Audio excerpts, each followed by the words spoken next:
Selamat siang, perkenalkan nama saya Sherly Helena Simanjuntak dengan NIM 1202413015. Saya berasal dari Prodi PG PAUD Reguler E Universitas Negeri Medan.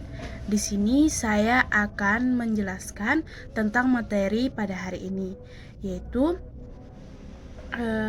pada materi hari ini dengan mata kuliah Psikologi Pendidikan dengan dosen pengampu kami yaitu Ibu Kamtini MPD dan Ibu Sri Aulia Mustika SPD MPD. Di sini materi yang kami bahas dalam Google Classroom baik.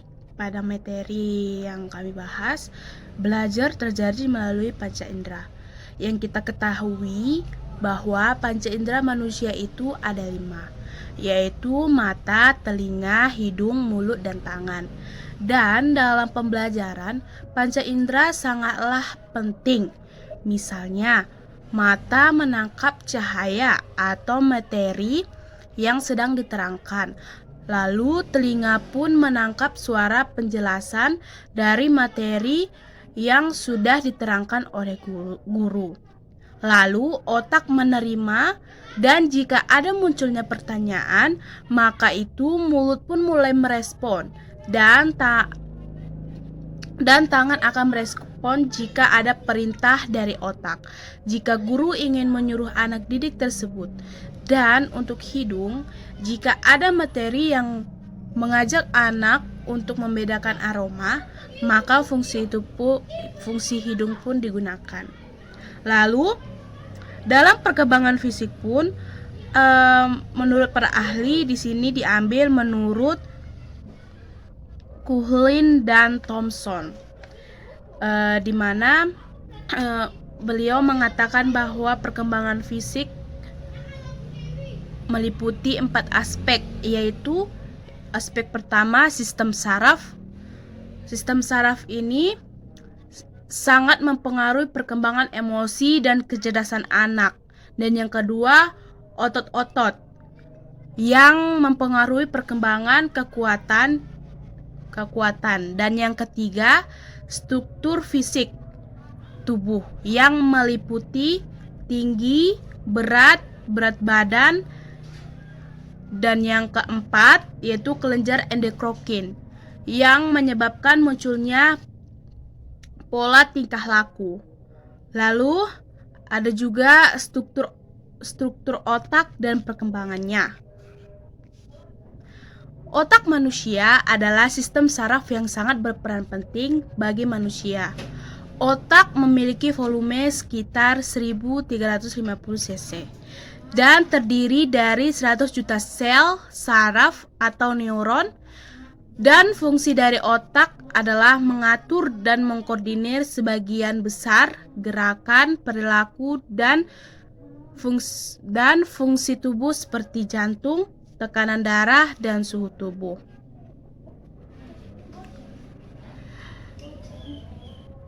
Dan perkembangan otak pun dimulai dari janin.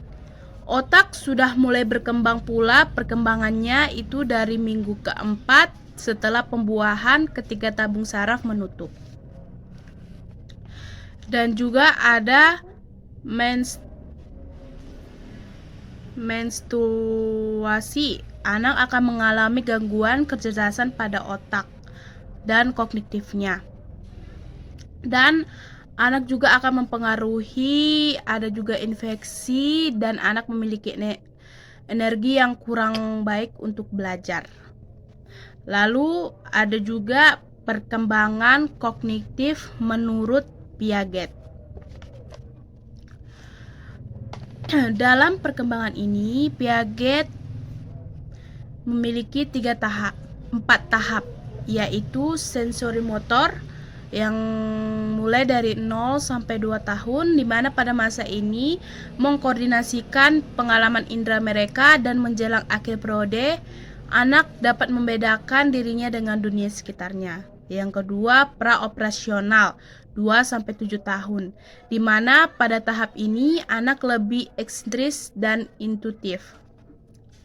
Dan yang ketiga, operasional konkret yang dimulai dari 7 sampai 11 tahun, di mana pada tahap ini mencakup operasi penalaran di mana secara mental anak bisa melakukan sesuatu yang sebelumnya hanya bisa mereka lakukan secara fisik dan melibatkan dengan operasi konkret.